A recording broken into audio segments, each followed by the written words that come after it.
আলু soya chunk কারি বানানোর জন্য প্রথমে নিয়ে নিয়েছি Emami healthy and tasty soya chunk এবং একটা কড়াইয়ের মধ্যে প্রথমে আলুগুলোকে সিদ্ধ করে নিয়েছি। তার মধ্যে আলুগুলো সিদ্ধ হয়ে এলে তার মধ্যে সয়া চাঙ্কগুলো দিয়েও সিদ্ধ করে নিয়েছি।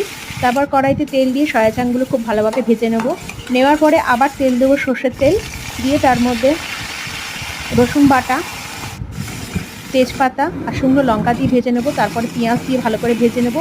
পেঁয়াজটা ভাজা হয়ে গেলে তার মধ্যে দিয়ে দেবো টমেটো আর লঙ্কা। তার মধ্যে দিয়ে দেবো হলুদ গুঁড়ো, লঙ্কা গুঁড়ো দিয়ে ভালো করে কষে নেবো। কষে নিয়ে সামান্য একটু জল দিয়ে আবারও কষে নেবো।